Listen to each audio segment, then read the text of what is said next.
FM 90 Devgiri वाणीच्या सर्व श्रोत्यांना माझा नमस्कार. दीपस्तंभ या मालेत मी वैजयंती तुम्हा सर्वांचं मनपूर्वक स्वागत करते.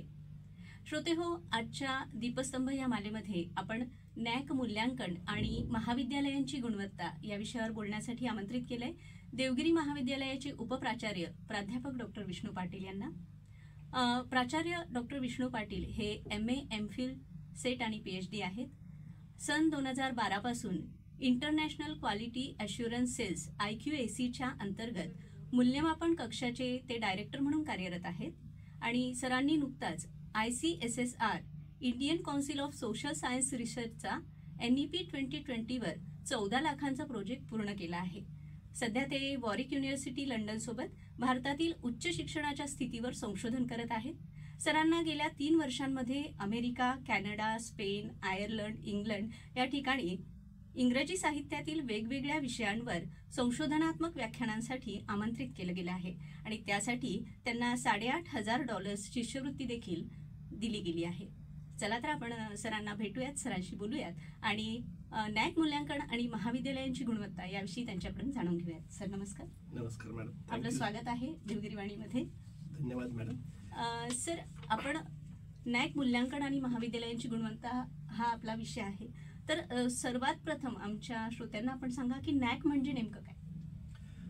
नॅक म्हणजे तर इंग्रजीमध्ये सांगायचं म्हणजे नॅशनल ॲक्रिडेशन अँड असेसमेंट काउन्सिल, राष्ट्रीय उच्चतर शिक्षणाची जी मूल्यांकन आणि त्याला आपण प्रत्यायन संस्था म्हणतो, ही UGC म्हणजे युनिव्हर्सिटी ग्रांट्स कमिशन याची एक ऑटोनॉमस बॉडी आहे, ज्याचं ऑफिस बँगलोरला आहे. 1994 याची स्थापना झाली.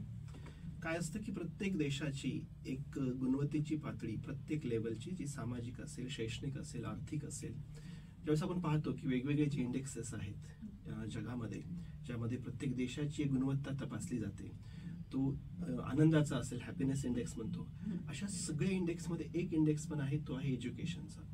आणि भारतामध्ये ही एक गरज जाणवायला लागली की आपल्या उच्च शिक्षणाची जी अवस्था आहे त्या संदर्भातल्या ज्या क्वालिटीज आहेत, त्या गुणवत्तेची हमी, त्या गुणवत्तेची सुधारणा करण्यासाठी कुठली तरी अशी एक संस्था, ऑटोनॉमस बॉडी, स्वायत्त संस्था पाहिजे, जी ह्या सगळ्या शिक्षणाची त्या प्रकारची हमी देणारी किंवा त्याचे मूल्यांकन करणारी एजन्सी असावी. यासाठी म्हणून 1994 साली UGCनं नॅकची स्थापना केली बँगलोरमध्ये. अच्छा, मग या नॅकची स्थापना जेव्हा झाली तेव्हा नॅककडून होणाऱ्या गुणांकनामध्ये निकष काय होते बरं? 1994 पासून निकष ते आतापर्यंत हे निकष हे बऱ्यापैकी बदलत गेले किंवा त्याची पद्धती पण बदलत गेली. पण मूलतः निकष जे होते ते 7 विषयामध्ये ते विभागले गेले होते. यामध्ये मी सुरुवातीला सांगेन की ज्या बेसिक निकषामध्ये जे फरक पडायचे ते असायचे की हे जे कॉलेजेस आहेत, जे एका विद्यापीठाशी संलग्नित आहे, ज्याला अफिलेटेड कॉलेज म्हणतो आपण, त्यांच्यासाठी थोडेसे वेगळे निकष किंवा त्या निकषामध्ये थोड्याशा तफावती. त्यानंतर ऑटोनॉमस कॉलेज, ज्याला आपण स्वायत्त महाविद्यालय म्हणतो, त्यांच्यासाठीचे निकष वेगळे होते. त्याच्यानंतर विद्यापीठ, जे पूर्ण एक ऑटोनॉमस बॉडी असते, त्यांच्यासाठीच एक वेगळं. पण हे नेहमी 7 क्रायटेरियामध्ये आपल्याला झालेलं पाहायला मिळतं. नंबर 1 की ते सुरुवातीला माहिती घेतात किंवा गुणवत्ता तपासतात करिक्युलम च्या संदर्भामध्ये, म्हणजे सिलेबसच्या संदर्भामध्ये. त्याचं पहिलं क्रायटेरियन आहे करिक्युलर ॲस्पेक्ट. दुसरा क्रायटेरियन आहे टीचिंग, लर्निंग अँड इव्हॅल्युएशन. त्यानंतर आहे रिसर्च इनोव्हेशन. त्यानंतर आपल्याकडे येतं इन्फ्रास्ट्रक्चर अँड लर्निंग रिसोर्सेस. मग 5वा येतो स्टुडंट्सच्या संदर्भामध्ये लर्निंग आउटकम्स म्हणूया त्याला, किंवा स्टुडंट सपोर्ट आणि प्रोग्रेशन असंही म्हणतात. त्यानंतर आहे सगळ्यात महत्त्वाचा 6वा जो क्रायटेरियन आहे तो आहे लीडरशिप, गव्हर्नन्स आणि मॅनेजमेंट. आणि 7वा क्रायटेरिया आहे institutional values and best practices. म्हणजे त्या संस्थेमध्ये अशा वेगवेगळ्या 7 लेवलवर त्या महाविद्यालयाचं, त्या विद्यापीठाचं किंवा त्या स्वायत्त महाविद्यालयाचं गुणांकन या धर्तीवर होतं. आता आपण म्हणालात की बदल होत गेले त्यामध्ये 1994 पासून ते आतापर्यंत, तर ते नेमके काय काय बदल झाले? हो, त्याच्यामध्ये बरेचसे ड्रास्टिक चेंज झाले. जसे की एक लक्षात आलं की शिक्षण, आणि ते पण इव्हन तुम्ही पाहिलात नॅकच्या वेबसाईटवर सुद्धा ज्यावेळेस आपण वाचायला चालू करतो त्यावेळेस तेही म्हणतात की भारतामधली शैक्षणिक व्यवस्था ही इतकी वैविध्यपूर्ण आहे, त्यांच्यासाठी एक एजन्सी किंवा त्याच्यासाठी एक मापदंड लावणं खूप अवघड आहे. म्हणून आणि त्यासोबतच आंतरराष्ट्रीय दर्जावर किंवा आंतरराष्ट्रीय लेवलवर जे काही बदल होत आहेत त्या बदलानुसार सुद्धा बरेचसे चेंजेस नॅकने केलेत. अच्छा. आणि यामधला महत्वाचा बदल म्हणजे सुरुवातीला काय व्हायचं की एक रिपोर्ट लिहिला जायचा, तो रिपोर्ट बाय हँड किंवा त्याच्या हार्ड कॉपीज आम्हाला बेंगलोरला जाऊन सबमिट करायला लागायच्या. सबमिट केल्यानंतर काही दिवसानंतर पिअर टीम यायची आणि कॉलेज व्हिजिट करायची आणि हे पूर्ण पिअर टीमच्या हातामध्ये असायचं की कॉलेजची गुणवत्ता तपासणं किंवा मार्क्स देणं. अच्छा. कालांतराने हे लक्षात आलं की बऱ्याच वेळेस पिअर टीम हे व्यक्ती असतात आणि ती सब्जेक्टिव्हिटी ज्याला आपण म्हणतो की वैयक्तिक लेवलच्या गोष्टीचा परिणाम पडू शकतो. म्हणून काही गेल्या 10 वर्षाच्या कालावधीमध्ये नॅकने एक पाऊल उचललं की 70% इव्हॅल्युएशन हे ऑनलाईन होईल, जे डॉक्युमेंट बेस्ड असेल आणि 30% इव्हॅल्युएशन साठीच पिअर टीम येईल. अच्छा. अशा पद्धतीचे बदल त्यांनी केले. आता ह्या सगळ्या बदलामध्ये आता आणखी एक बदल येऊ घातलेला आहे, तो म्हणजे बायनरी ॲक्रिडेशन म्हणून. तर असे बरेचसे बदल नॅकने आतापर्यंत केलेले आहेत. आता नवीन जो बदल येऊ घातलाय त्याविषयी आपण काय सांगाल? बायनरी आता काय झालेलं आहे की आतापर्यंत जी सिस्टम होती त्या सिस्टम मध्ये जसं तुम्हाला सद्यस्थिती सांगायला काही हरकत नाही. सध्या आता आजच्या घडीला जेवढे म्हणजे नॅकने डिक्लेअर केलं की आम्ही नवीन सिस्टम आणतोय आणि त्याची ऑक्टोबर-नोव्हेंबर मध्ये नवीन मॅन्युअल येईल, पण ते अद्याप आलं नाही. परंतु नुकतंच त्यांनी डिक्लेअर केलं की महाविद्यालय IIQA भरू शकतात. अच्छा. IIQA म्हणजे तुम्ही सांगायचंय नॅकला की आमची तयारी आहे आणि आम्ही हा फॉर्म भरतोय, त्याच्यासाठी 28,000 रुपये फीस असते. त्यांनी तो सांगितला, परंतु मध्यंतरीच्या काळामध्ये बराचसा रिसर्च त्या कमिटीचं काम चालू आहे नवीन मॅन्युअल आणण्यासाठी. आता ते असं म्हटलं जातं की जानेवारी 2025 मध्ये ते लॉन्च होईल. मग आता हे जे होणार आहे ह्या बदलामध्ये त्यांनी पहिला बदल आणला, तो म्हणजे बायनरी अक्रेडिटेशन करायचं आहे. म्हणजे अगोदर काय व्हायचं, A grade, B grade, C grade किंवा A+, A++ अशा पद्धतीचं 4 पॉईंट स्केलच्या याच्यावर हे मार्क्स यायचे. आता प्रश्न होतोय की त्यांनी ॲक्रिडेटेड और नॉन ॲक्रिडेटेड अशाच पद्धतीने करायचं, कारण नॅकला लक्षात येते की ही जी पूर्ण सिस्टम आहे ती थोडीशी क्लिष्ट किंवा गुंतागुंतीची होत चालली. अच्छा. तर छोटे जे कॉलेजेस आहेत खेड्यामधले किंवा ज्याची फॅकल्टी स्ट्रेंथ कमी आहे, विद्यार्थी संख्या कमी आहे, अशांसाठी त्यांनी ही बायनरी ॲक्रिडेशन ही सिस्टम आणली. आणि त्याच्यानंतर त्यांचा आणखी एक मानस आहे, तो म्हणजे स्टार सिस्टम आणायचे आणि हे 5 स्टार पर्यंत ही सिस्टम लागू राहील. अच्छा. सर, सध्या गुणांकन प्रक्रियेमध्ये आपण पाहिलं की आधी थोडी अस्पष्टता होती आणि त्या संदर्भात काही पावलं उचलली गेली.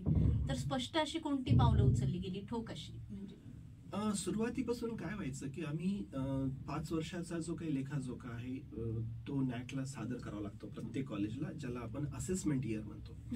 जी मागची 5 वर्ष आहेत त्याची माहिती SSR म्हणजे सेल्फ स्टडी रिपोर्ट नावाच्या एका बुक फॉर्म मध्ये, एका टेक्स्च्युअल फॉर्म मध्ये आपल्याला नॅकला सबमिट करावं लागायची. त्यामध्ये व्हायचं काय की बऱ्याचशा गोष्टी, बरेचसे डॉक्युमेंट्स त्याच्यासोबत लावावे लागायचे आणि मग ते हार्ड कॉपीज त्या प्रिंट काढणं आणि त्या नॅक ऑफिसला जमा करणं या पद्धतीच्या होत्या. पण बऱ्याच वेळेस लक्षात आलं की कॉलेजमध्ये ज्या गोष्टी होत्या, ज्या संभ्रमाच्या अवस्था होत्या डॉक्युमेंटरी लेवलच्या, पिअर टीम आल्यानंतर 2 दिवसामध्ये, सुरुवातीला ती 3 दिवस यायची, आता ती 2 दिवसावर आलेली आहे. 3 दिवसामध्ये मोठ्या इन्स्टिट्यूशनमध्ये तरी पिअर टीमला हे शक्यच व्हायचं नाही की ते डॉक्युमेंट्स चेक करणं. कारण हे डॉक्युमेंट चेक करणं की मग आपण विद्यार्थ्याशी संवाद साधावा, प्राध्यापकाशी संवाद साधावा, डिपार्टमेंटचे प्रेझेंटेशन पाहावे, इन्फ्रास्ट्रक्चर पाहावं, या व्यतिरिक्त त्यांचा जास्त वेळ हा डॉक्युमेंट चेकमध्ये जायचा. म्हणून नॅकनी सगळ्यात महत्त्वाचा बदल घडून आणला आणि तो बदल आहे ते म्हणजे डॉक्युमेंटेशन. हे त्यांनी थर्ड पार्टी म्हणजे एक एजन्सी आहे, त्या एजन्सीकडे हे डॉक्युमेंट्स जातात, ते चेक करतात बेस्ड ऑन त्यांना जी ट्रेनिंग दिलेली आहे त्यानुसार, आणि ते चेक केल्यानंतर जर त्यांच्या त्या नियमामध्ये बसणारे जर डॉक्युमेंट असतील तरच ते डॉक्युमेंट अप्रूव्ह केले जातात. आणि ही खूप चांगली पद्धत मला वाटते याच्यासाठी की जर बरेचसे इन्स्टिट्यूशन्स असतात की ते डॉक्युमेंटेशन्स व्यवस्थित ठेवत नाहीत किंवा फक्त हे सांगणं गरजेचं नाहीये की आमच्याकडे ऍक्टिव्हिटीज होतात. प्रत्येक गोष्टी ज्या पद्धतीनं डॉक्युमेंटरी त्याचं एव्हिडन्सेस ठेवले पाहिजेत, पुरावे ठेवले पाहिजेत, ते झाले पाहिजेत आणि नॅकने ही गोष्ट शिकवलेली आहे. अच्छा. पण सर काय होतं ना की खूप कागदपत्र गोळा करत बसा तर हे थोडंसं किचकट वाटत नाही का? हो, ही एक गोष्ट आहे. बऱ्याच जणांना थोडंसं हे इरिटेटिंग वाटतं हं. किंवा त्याचा मनस्तापही होतो. हं. पण माझं एक स्पष्ट मत आहे की आपण जर नॅकचं असेल किंवा कुठल्याही गोष्टीच्या बाबतीत असेल तर याचे डॉक्युमेंटेशन त्या वेळी जर आपण करत गेलो तर या संदर्भात कधीही कुठलीही अडचण येत नाही, जसं आम्ही देवगिरी कॉलेजमध्ये करतो. मला एक सांगायला तुम्हाला आवडेल की जे प्रोफेशनल कॉलेजेस आहेत जसे की डेंटल कॉलेज, इंजिनिअरिंग कॉलेज किंवा MBBS सारखे कॉलेज, मेडिकल कॉलेजेस, तिथल्या प्राध्यापकांना किंवा तिथल्या स्टाफचा पूर्ण वेळ हा टीचिंग किंवा त्या प्रॅक्टिकल्समध्ये जातो आणि त्यांना कम्पॅरेटिव्हली त्यांना डॉक्युमेंटेशन्स करणं हे खूप जिकिरीचं किंवा नको वाटतं. पण एक मी तुम्हाला सांगू इच्छितो या बाबतीत की आपला जो देश आहे यामध्ये 40,000पेक्षा जास्त इन्स्टिट्यूशन्स आहेत आणि आज आपण 50%पर्यंतही पोहोचलो नाहीये ज्याचं ॲक्रेडिटेशन झालेलं आहे. बिहार, उत्तर प्रदेश किंवा अशा बऱ्याचशा राज्यामध्ये, ओडिसा या राज्यामध्ये ॲक्रेडिटेशनचं प्रमाण खूप कमी आहे. याच्या संदर्भातली सगळ्यांनी एक गोष्ट लक्षात ठेवणं गरजेचं आहे आणि ती गोष्ट म्हणजे की समजा आता आपलंच उदाहरण घ्या की छत्रपती संभाजीनगरमध्ये असे काही चांगले कॉलेजेस आहेत की जे ऑलरेडी सगळ्या गोष्टी, सगळ्या प्रोसिजर व्यवस्थित फॉलो करतात. पण काही कॉलेजेस असतात जे खेड्यामध्ये आहेत त्या ठिकाणी किंवा पूर्ण देशामध्ये हे कॉलेजेसमध्ये बऱ्यापैकी डॉक्युमेंटेशन्स केली जात नाहीत, काही बेसिक प्रोसेस फॉलो केल्या जात नाहीत. मग ह्या प्रोसेस फॉलो करण्यासाठी ज्यावेळेस नियम लावला जातो तो सगळ्यांसाठी नियम येतो. जे ऑलरेडी लोक कॉलेजेस चांगलं काम करतात त्यांना त्याची अडचण येत नाही.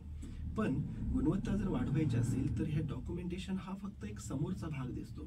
त्याच्या मागं जसं की साधं आहे की कॉलेज सुरू झाल्यानंतर प्रत्येक डिपार्टमेंटनी आपलं डिपार्टमेंटल मीटिंग घेणं, सिलेबस डिस्कशन करणं, सिलेबस डिस्ट्रीब्युशन करणं, टाइम टेबल चर्चा करणं, ह्या सगळ्याचं व्यवस्थित रेकॉर्ड ठेवणं, ह्या गोष्टी नॅचरल आहेत. पण बऱ्याच ठिकाणी हे केल्या जात नाहीत आणि मग नंतर बर्डन येतं की आपण तर हे ऍक्टिव्हिटी केलेत पण त्याचं रेकॉर्ड नाही ठेवलं म्हणून ते प्रेशर सगळ्यावर यायला लागलं. म्हणजे शिक्षण ही निरंतर चालणारी प्रक्रिया आहे, तसं हे रेकॉर्ड ठेवणं सुद्धा निरंतर आपल्याला करावं लागणार आहे, जेणेकरून आपल्या कामाचं मूल्यांकन करताना समोरच्या व्यक्तीला किंवा नॅकला ते सोपंच आहे. येस, आणि याची आपल्याला मला वाटतं हे कल्चर आपल्याकडे डेव्हलप झालंच पाहिजे आणि ही सवय आपल्याला लागली पाहिजे.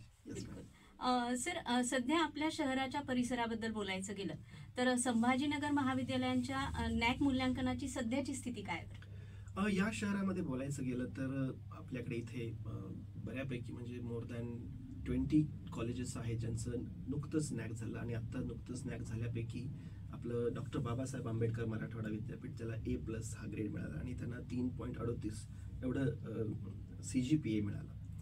यामध्ये मला सांगायला खूप आवडेल की मराठवाडा शिक्षण प्रसारक मंडळाची जी कॉलेजेस आहेत जसं की देवगिरी कॉलेज आहे, DITMS आहे, इंजिनिअरिंग कॉलेज आहे, शिवछत्रपती कॉलेज आहे, या कॉलेजनी या शहरामध्ये मूल्यांकनामध्ये आपली बाजी मारली. या शहरातलं किंवा या पूर्ण रिजनमधलं हायेस्ट CGPA मिळवणारं देवगिरी कॉलेज 3.59 एवढं CGPA A++ यांनी मिळवलं. त्यासोबत DITMSनी A ग्रेड 3.20, शिवछत्रपती कॉलेजला नुकताच 3.04 म्हणजे A ग्रेड आणि Devgiri institute of engineering and मॅनेजमेंटला पण A ग्रेड मिळालेला आहे. यासोबत ज्यावेळेस आपण चर्चा करतो की महाविद्यालय आपल्या या शहरामध्ये SB कॉलेज आहे त्यांनी सुद्धा चांगला ग्रेड A+ मिळवलेला आहे, 3.28 एवढे मिळालेत. याचं एक मला तुम्हाला सांगायला आवडेल की मराठवाडा शिक्षण प्रसारक मंडळामध्ये ज्या पद्धतीनं नियोजन आणि या संदर्भातलं अवेअरनेस आहे गुणवत्तेच्या संदर्भातलं, याचा हा परिणाम आहे की इथल्या शहरातली सगळी कॉलेज मराठवाडा शिक्षण प्रसारक मंडळाची A किंवा A ग्रेडच्या वरची आहेत. तर हा एक सध्याच्या स्थितीमध्ये एक अभिमानाची गोष्ट आणि मलाही स्वतःला अभिमान वाटतो की मला गेल्या 12 वर्षापासून याच्यामध्ये काम करायची संधी मिळाली IQACचा डायरेक्टर म्हणून. नक्कीच सर, आता आपण नॅक ही संस्था बघितली की जी मूल्यांकन करते, तर नॅक सारख्या इतर काही संस्था आहेत का ज्या शैक्षणिक मूल्यांकन करतात? हो, सुरुवातीचं असं लक्षात आलं की कारण विदेशामध्ये किंवा आंतरराष्ट्रीय दर्जावर लेवलवर आपल्याला एक विचारलं जायचं नेहमी की जे आपले विद्यार्थी बाहेरच्या देशामध्ये शिकायला जायचे त्यावेळेस त्यांना नेहमी हा प्रश्न असायचा की तुम्ही जे आलात, जे विद्यार्थी येत आहेत ते कुठल्या इन्स्टिट्यूशनमधून शिकून येतात, त्या इन्स्टिट्यूशनचा राष्ट्रीय लेवलवरचा दर्जा काय आहे. म्हणून सुरुवातीला नॅक ही व्यवस्था, ही संस्था उदयास आली. त्याच्यानंतर लक्षात आलं की चला ही नॅक व्यवस्थेचा जो काही कालावधी आहे किंवा त्याच्यासाठी लागणारी जी प्रोसेस आहे ही प्रोसेस खूप वेळ खाऊ किंवा 5-5 वर्षाची याची एक ड्युरेशन असतो. पुन्हा लक्षात आलं की नाही, की याच्यामधल्या काही त्रुटी आहेत आणि त्या दरवर्षी ज्या इन्स्टिट्यूशनची रँकिंग व्हायला पाहिजे यासाठी 2 योजना केंद्र सरकारने आणल्या. पहिली योजना होती ती म्हणजे NIRF, national institute of institution ranking framework नावाची, अच्छा. ज्यामध्ये 6-7 कॅटेगरीज त्यांनी ठेवल्या. College level, university level, law, त्याच्यानंतर मग विषय वाईज इंजिनिअरिंग असेल, त्याच्यानंतर आपले लॉ कॉलेजेस असतील किंवा स्टेट युनिव्हर्सिटीज आहे, या पद्धतीनं, आणि कॉलेजेसमध्ये ऑटोनॉमस आणि अफिलेटेड कॉलेज ते सोबत रँकिंग करतात. ही व्यवस्था मात्र वर्षासाठीची आहे. आणि या संदर्भातली एक वेगळी गोष्ट म्हणजे नॅक हे डॉक्युमेंटेशन या सगळ्या गोष्टीवर रिलाय करतं आणि पीअर टीम जाऊन तिथं व्हिजिट करते आणि पाहते की त्यांनी जे सांगितले ते खरंच तिथं आहे का. पण NIRF ही जी रँकिंग एजन्सी आहे ती मात्र पूर्णपणे डॉक्युमेंटेशन जे काही पाठवले जातात, जे आकडे दिले जातात, त्याचं ती व्हेरिफिकेशन करून रँकिंग ठरवत असते. आणि आणखी एक जी मी म्हटलो, दुसरी जी एजन्सी आहे ती म्हणजे अटल रँकिंग एजन्सी, ज्याला Atal innovation and incubation ranking framework ज्याला आपण म्हणूया.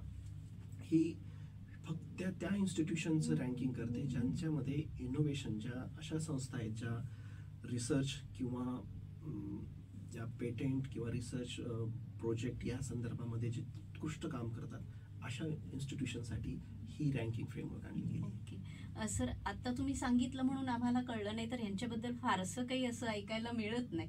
आता असं कळलंय की नवीन मूल्यांकन प्रणाली येऊ घातली, त्याबद्दल आपण काय सांगाल?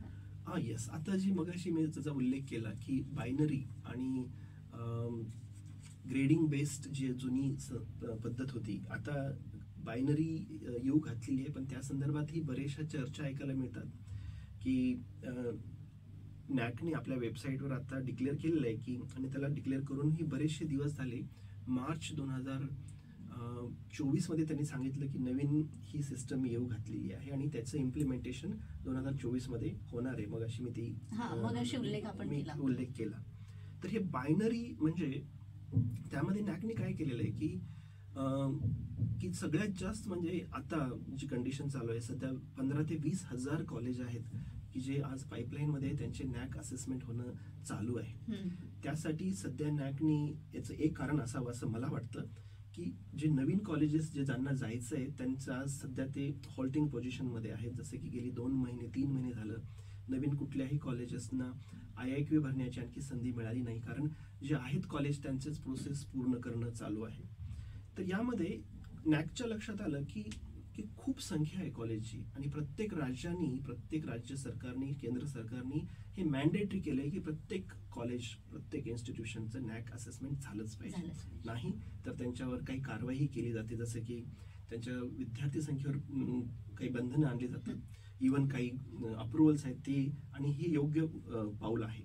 यामुळं खूप कॉलेजेस या प्रोसेसमध्ये यायला चालू झाले आणि मग कम्पॅरेटिव्हली त्यासाठी लागणारे जेवढे काही पीअर टीम मेंबर्स लागतात किंवा जेवढ्या काही गोष्टी बॅकएंडला जे ऑफिसमध्ये काम करणं, ह्या सगळ्याचा एक प्रकारचा ताण आला असेल असं मला वाटतं. आणि मग या पूर्ण प्रॉब्लेमला एक सोल्युशन काढायचं म्हणून नॅकने काय केलं, बायनरी म्हणजे ॲक्रिडेटेड अँड नॉन ॲक्रिडेटेड अशी एक साधी सिंपल प्रणाली त्यांनी काढली. हे काढत असताना त्यांनी आणखी एक खूप चांगली गोष्ट केली, ती म्हणजे अगोदरची जी 7 क्रायटेरियाची जी पद्धती होती ही बदलून, मी ज्यावेळेस हे पाहिलं त्यांनी रिजन वाईज त्यांनी जे प्रेझेंटेशन दिलं नॅकमधून, त्यावेळेस लक्षात आलं की आता त्यांनी 7च्या ऐवजी 10 लेवलला हे ॲक्रेडिशन त्यांनी त्याची फ्रेमवर्क बदललं. त्यामध्ये curriculum, faculty resources, infrastructure, financial learning and teaching, extended curriculum engagement, governance, administration, students outcome, research and innovation outcome आणि सस्टेनेबिलिटी नावाचा 10वा पॉईंट ठेवला. त्यामध्ये ग्रीन इनिशिएटिव्ह. ह्या सगळ्यांचं पाहत असताना मला एक गोष्ट जाणवली, ती म्हणजे यामध्ये त्यांनी प्रत्येक पॉइंटला एका ठिकाणी जास्त महत्व दिले की तुमचं आउटकम काय. आणि आउटकम हा सगळ्यात महत्वाचा मुद्दा असल्यामुळे, म्हणजे विद्यार्थी किती पास आउट होतात. जसं आज देवगिरीचं मला तुम्हाला सांगायला आवडेल की आपल्या ज्यावेळेस राज्यामध्ये त्यावेळेसचा आपण हायेस्ट ग्रेड होता आणि भारतामध्ये आपण 6व्या नंबरला होतो. ज्यावेळेस 2022 मध्ये आपल्याला हा ग्रेड मिळाला, त्यावेळेस 550 विद्यार्थी होते जे कॉम्पिटेटिव्ह एक्झाम त्यांनी पास केली. त्यामध्ये 5 UPSC पास झालेले विद्यार्थी होते. 2200 विद्यार्थी हे हायर एज्युकेशनसाठी जेवढ्या काही कॉम्पिटेटिव्ह एक्झाम असतात, ज्या एंट्रन्स एक्झाम असतात, तेवढ्या त्यांनी पूर्ण केल्या होत्या. याचं श्रेय जातं आमचे प्राध्यापक ज्यांनी 850 रिसर्च पेपर पब्लिश केले गेल्या 5 वर्षामध्ये. आणि एकूण 52 रिसर्च प्रोजेक्ट कम्प्लीट झाले आपल्या देवगिरी कॉलेजचे. 1,20,00,000 एवढा अमाऊंट आपण वेगवेगळ्या एजन्सीकडून आणला.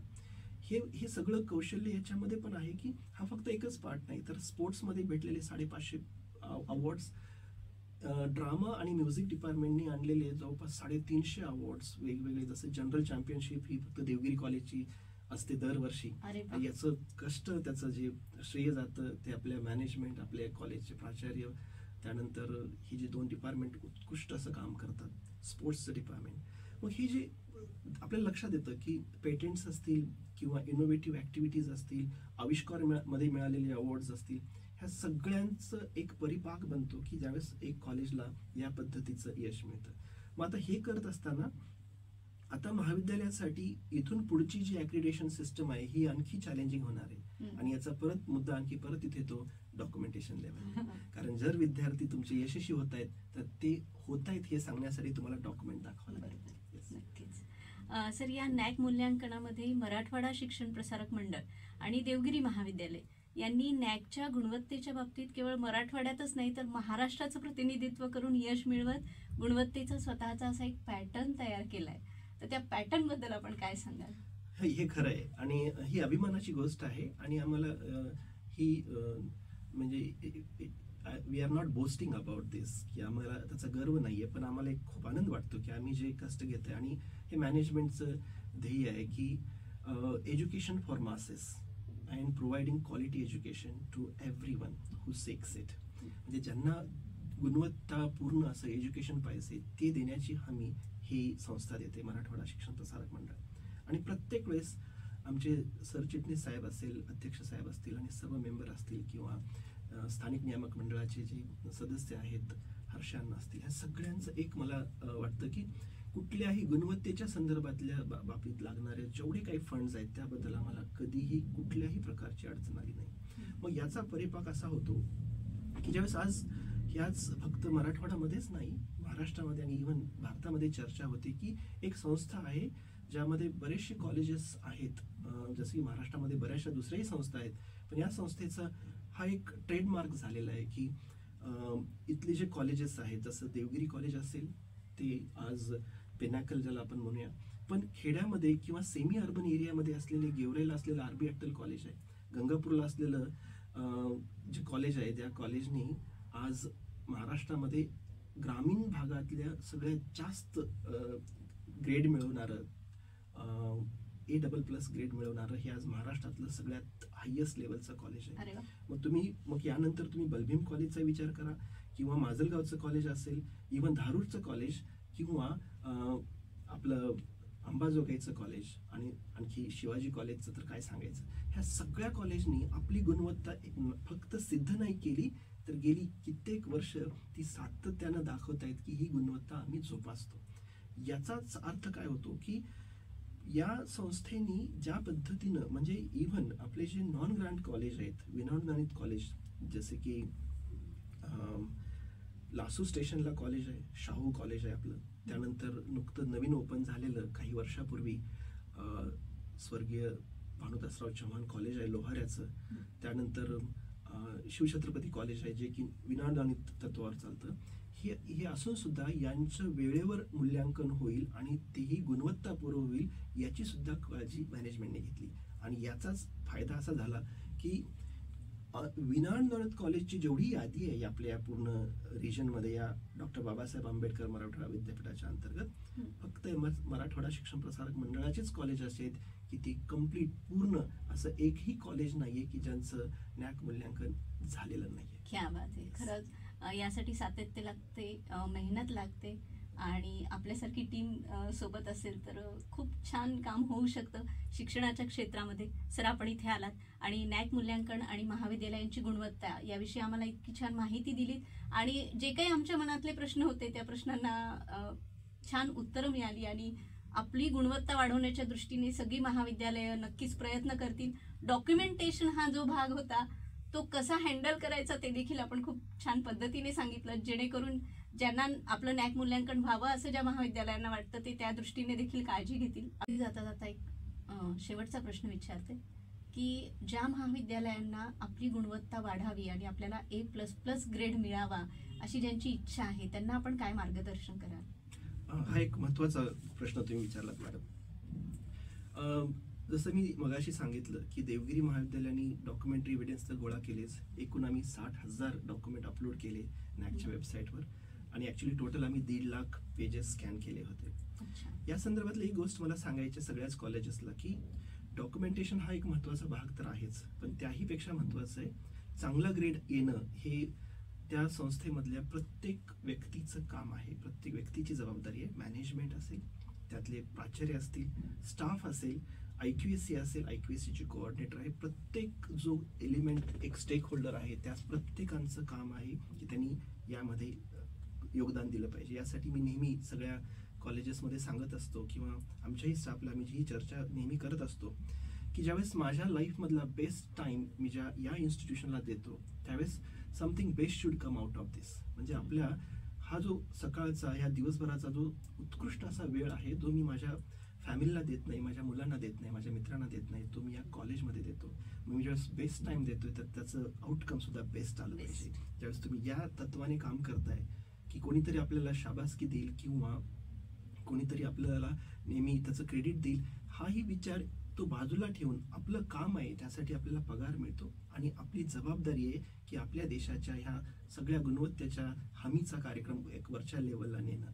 आणि मला वाटतं की प्रत्येकाने जर हे तत्व पाळलं की माझ्या आयुष्यातला बेस्ट टाइम मी इथे देतोय तर तो बेस्ट त्याचं रिझल्ट आला पाहिजे आणि मग प्रत्येकाची जबाबदारी यानुसार फिक्स होते. आणि असं केलं मला गॅरंटी आहे की प्रत्येक महाविद्यालय कुठलीही असू द्या, कुठल्याही लेवलला, ग्रामीण किंवा शहरी, त्यांना चांगला ग्रेड येणारच, कारण ह्या सगळ्या गोष्टी समजून घेणं आणि कष्ट करणं यावर डिपेंड करतात. नक्कीच सर, खूप छान मार्गदर्शन आपण केलं. आपण इथे आलात त्याबद्दल मनापासून आभार, धन्यवाद. आपण इथे आलात आणि आम्हाला इतकी छान माहिती दिलीत त्याबद्दल मनापासून आभार, धन्यवाद. धन्यवाद मॅडम, धन्यवाद खूप तुमचे याच्यासाठी मला बोलवलं आणि मला संधी मिळाली याच्या नॅक संदर्भामध्ये माझं मत मांडण्याची.